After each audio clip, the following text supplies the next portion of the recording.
Hello everyone. तो पिछले part में हमने देखा था कि कैसे यांग काई और सीनियर सिस्टर सू यान की क्लोजनेस सेकंड जीनियस डिसाइबल जिए होंगचेंग के दिलों पर छुरियां चला रही थी और वो इस बात से काफी ज्यादा नाराज होकर उन दोनों को पीटने वाला था। वहीं दूसरी तरफ एल्डर्स आपस में ये डिसाइड कर रहे थे कि यांग काई को जाने देना चाहिए या नहीं। सेकंड एल्डर तो यांग काई को छुड़ाने के फेवर में थे, लेकिन जैसे उन्हें पता लगता है कि उनकी पोती भी इसमें इन्वॉल्व है तो वो इस मामले को फर्स्ट एल्डर के हवाले कर देते हैं। पर तभी वहाँ एंट्री हो जाती है एल्डर मैंकी, जो सभी को सेक्ट लीडर का टोकन दिखाते हुए कहते हैं कि उन्होंने यांग काई को छोड़ने और साथ ही उसे मेन कोर डिसाइबल बनाने का ऑर्डर दिया है। ये न्यूज सुनकर पहले तो किसी को यकीन नहीं होता, लेकिन अब ये ऑर्डर था सेक्ट लीडर का तो उन्हें मानना पड़ता है। बस फिर क्या था, सीनियर सिस्टर सू यान यांग काई को सभी के सामने से वहाँ से बचा कर ले जाती है। इस पार्ट की स्टार्टिंग में दिखाते हैं कि यांग काई की आंख असल में सीनियर सिस्टर सू यान के घर में खुलती है। अब उसने तो कभी सू यान के रूम को अंदर से नहीं देखा था, तो वो ये देखकर हैरान रह जाता है कि आखिर वो यहाँ क्या कर रहा है और ये किसका कमरा है। अब एक बार पहले भी उसने इस रूम के दर्शन बाहर से किए थे तो उसे ये जगह जानी पहचानी सी लग रही थी। तभी अचानक से दरवाजा खोलते हुए वहाँ एंट्री हो जाती है सुमो की, जो कि पहले तो कहता है कि सीनियर ब्रदर आप कैसे हैं, और फिर खुद को करेक्ट करते हुए कहता था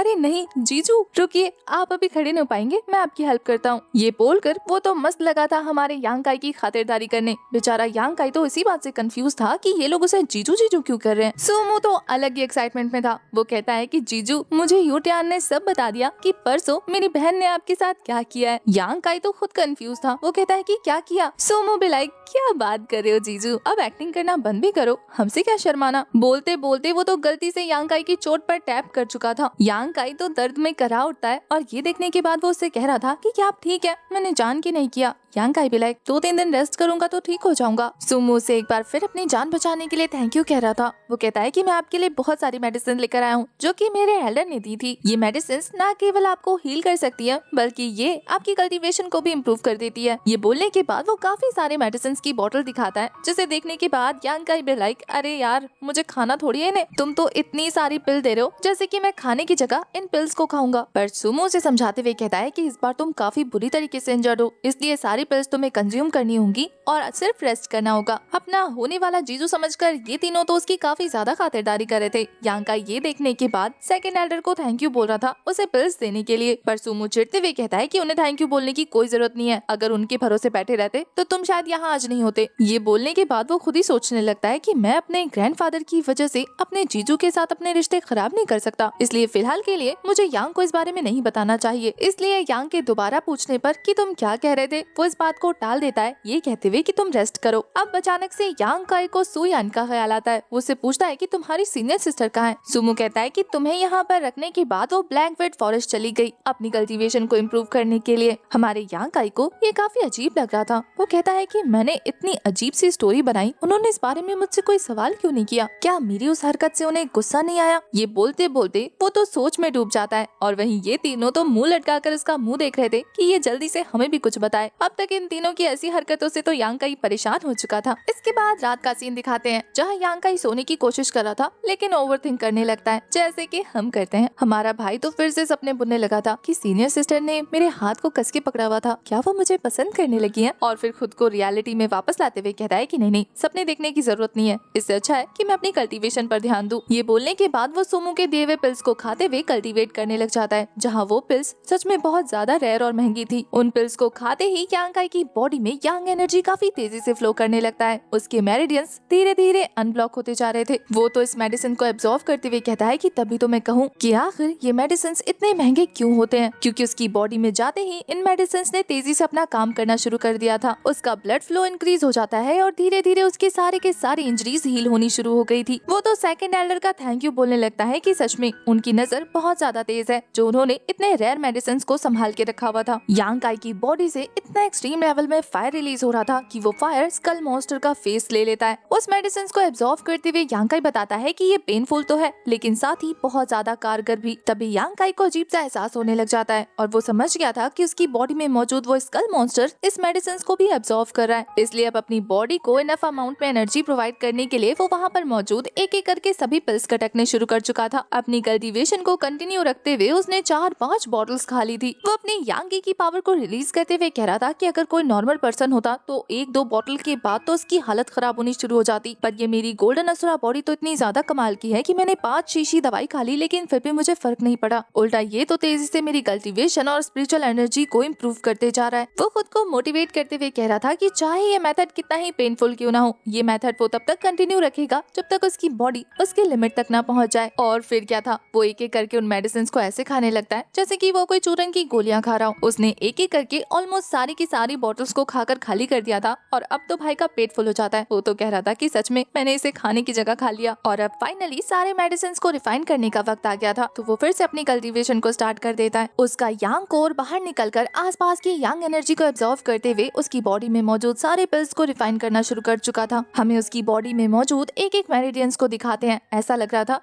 रहा था जैसे कि उसकी नसों में खून नहीं बल्कि आग दौड़ रहा हो। काफी ज्यादा पेन को बर्दाश्त करते हुए वो खुद को मोटिवेट करते हुए कह रहा था कि बस थोड़ी देर और उसके बाद मैं ब्रेक थ्रू कर लूंगा। और फिर थोड़ी देर की कल्टीवेशन के बाद वो एक जबरदस्त एनर्जी रिलीज करते हुए अपनी कल्टीवेशन को कंप्लीट कर चुका था। यांग काई को अपनी बॉडी में ancient mysterious spiritual energy flow होते हुए फील हो रही थी। अब पावर को बूस्ट करने के बाद वो डिसाइड करता है कि उसे अब एक जबरदस्त फाइट करने की जरूरत है जिसमें उसे हेल्प चाहिए होगी सुमो की, इसलिए वो उसे ढूंढने लगा था। एक रूम में एंटर करने के बाद वो जोर जोर से सुमो को बुलाते हुए कहता है कि ब्रदर सुमो, क्या तुम मेरे साथ फाइट करने चलोगे? पर तभी उसकी नजर पड़ती है सुयान पर, जो कि कपड़े चेंज कर रही थी। और उसे ऐसी हालत में देखने के बाद तो भाई का मुंह खुला का खुला रह जाता है। वो तो कह रहा था मुझे नहीं पता था यहाँ सुयान कपड़े चेंज कर रही है। वहीं सुयान अब तक काफी ज्यादा गुस्सा हो चुकी थी। वो उसे गुस्से में घूरने लगती है जैसे कि आंखों से ही खा जाएगी। और उसका ये किलिंग इंटेंट तो हमारा यांग काई भी महसूस करने लग जाता है। वैसे दाद देनी पड़ेगी बंदे की, इतना सब कुछ हो गया लेकिन ना तो इसने आंखें ढकी और ना ही ये रूम से भागा। ये देखकर तो सुयान को इतना ज्यादा गुस्सा आता है कि वो फटाफट अपने कपड़े पहनते हुए उस पर एक जबरदस्त हिट कर देती है। इस जबरदस्त अटैक को खाने के बाद तो वो तो दरवाजा तोड़ते हुए सीधा फील्ड में आ चुका था। और अब सुयान यांग काई को संभलने का मौका नहीं देती बल्कि एक पावरफुल आइस थॉर्न से अटैक कर देती है। यांग काई अपने मार्शल आर्ट का यूज करते हुए एक जबरदस्त किक करके उस थॉर्न की डायरेक्शन को चेंज कर देता है जिससे वो पेड़ पर जाकर हिट हो गया था। सुयान तो हवा में फ्लाई करते हुए अपनी एनर्जी रिलीज करने लगी थी। इसका मतलब ये था कि वो यांग काई के साथ फाइट करने वाली है। यांग काई भी कहता है कि फाइट तो उसे भी करनी थी, इसलिए वो इस चीज को डिस्क्राइब नहीं करेगा, बल्कि अब जब सीनियर सिस्टर इतने ज्यादा गुस्से में है वो इस मौके का फायदा उठाते हुए अपने फाइट करने के अर्ज को कंप्लीट कर लेगा।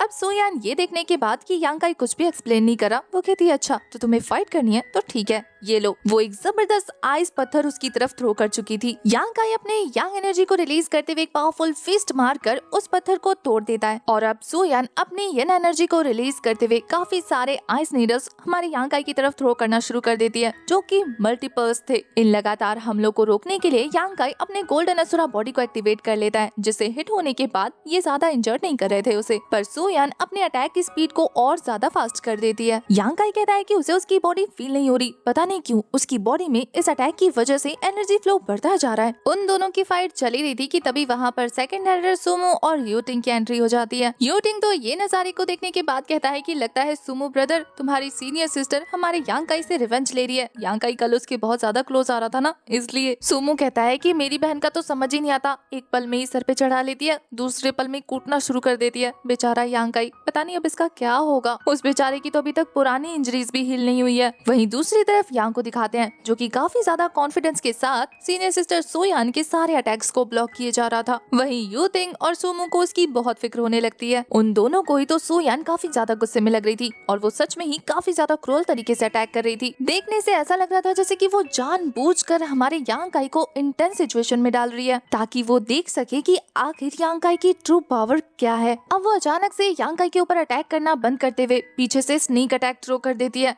यांग काई इस अटैक से बच नहीं पाता, उसके कंधे पर उसकी जगह फ्रीज हो गई थी। अब ये अटैक हिट करवाने के बाद सीनियर सिस्टर सुयान काफी आराम से केयरफुली यांग काई को नोटिस करने लग जाती है, जहाँ यांग काई अपनी यांग पावर का यूज करते हुए उस फ्रीज हुए जगह को अनफ्रीज कर देता है। उसकी ट्रू यांग पावर को देखने के बाद तो सीनियर सिस्टर को ये काफी ज्यादा इंटरेस्टिंग लग रहा था। वहीं सेकंड एल्डर भी समझ जाते हैं कि इस लड़के की कल्टीवेशन वैसे ही कम हो, लेकिन इसकी मार्शल आर्ट टेक्निक अमेजिंग है। वो भी यांग काई की इस फाइट को और अच्छे से फिटनेस करना चाहते थे, क्योंकि उन्होंने यांग काई के बारे में जो तुक्का लगाया था कि वो अपनी स्पिरिचुअल पावर का यूज करते हुए उसे वेपन के फॉर्म में कन्वर्ट कर सकता है, वो बिल्कुल सच था। इधर दूसरी तरफ सीनियर सिस्टर को दिखाते हैं जो एक काफी powerful ice barrier attack throw करना शुरू कर देती है, जो जमीन से बर्फ के बड़े बड़े नुकीले पत्थर बाहर निकलते हुए यांग काई को इंजर्ड करने लगे थे। यांग काई बहुत ज्यादा मुश्किल से इन अटैक्स को डॉज करते हुए जमीन पर लैंड कर जाता है। अब तक उसकी हालत काफी ज्यादा खराब हो चुकी थी, इसलिए अपनी बॉडी को हील करने के लिए वो वहीं बैठकर कल्टीवेशन करने लग गया था। कल्टीवेट करते हुए वो यही सोच रहा था कि नंबर 1 जीनियस,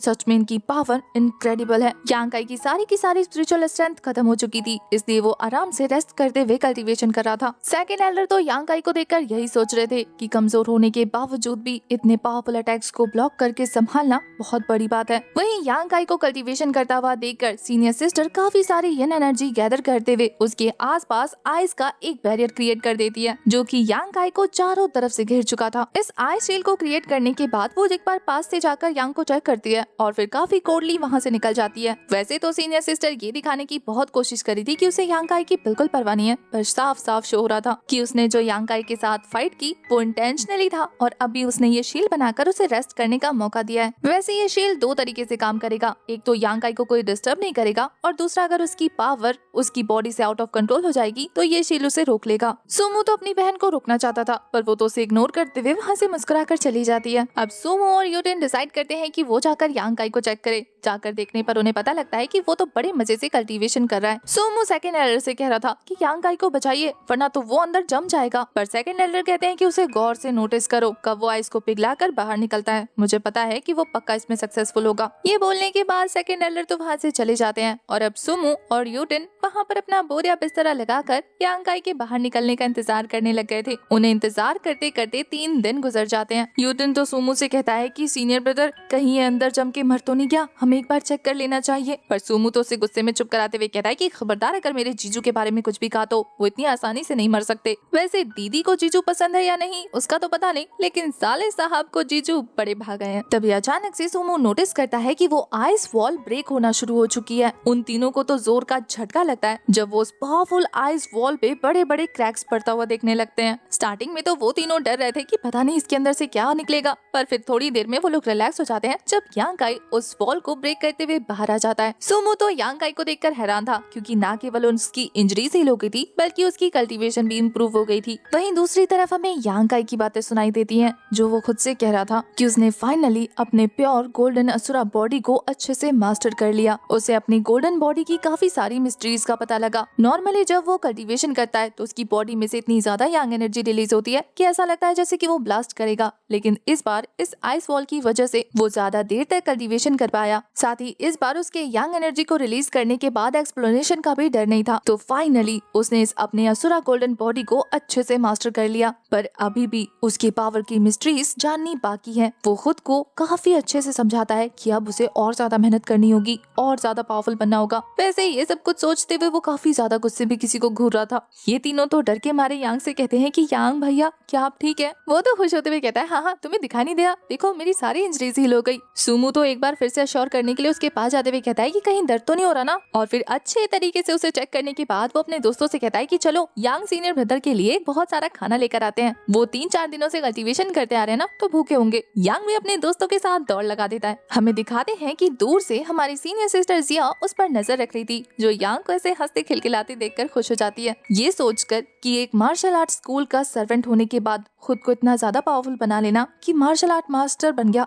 सच में यांग काई तुमने मुझे बहुत ज्यादा प्राउड फील कराया है। मैंने तुम्हें अपनी आंखों के सामने लोगों के हाथों से बुली होते हुए देखा है, और अब तुमने खुद को इतना पावरफुल कर लिया है कि कोई आसानी से तुम्हारे आगे अब तुम्हें बुली नहीं कर पाएगा। सच में तुम्हारे लिए इंतजार करना बिल्कुल भी वेस्ट साबित नहीं हुआ। वैसे आपको याद होगा कि सीरीज की स्टार्टिंग में हमने देखा था कि सीनियर सिस्टर जिया कैसे उसे मेडिसिन देकर हेल्प करती थी, तो वो उसी के बारे में बात करते हुए कहती है कि तुमने उन मेडिसिन का काफी अच्छे से यूज किया। दूर से यांग काई को हमारी सीनियर सिस्टर सुयान भी देख रही थी। वो भी यांग काई से काफी ज्यादा उम्मीदें लगाकर बैठी हुई थी। वो कहती है कि मैंने तुम्हारी हेल्प की, उम्मीद करती हूँ कि तुम और ज्यादा पावरफुल हो जाओ और मुझे नीचा ना दिखाओ। वो भी उसके और भी ज्यादा पावरफुल होने की विश कर रही थी। आपको क्या लगता है, क्या ये दोनों लड़कियां हमारे यांग काई को पसंद करने लगी हैं? कमेंट करके जरूर बताना, क्योंकि इसी प्यारे सीन के साथ हमारा ये वाला एपिसोड हो जाता है खत्म। आपको आज का एपिसोड कैसा लगा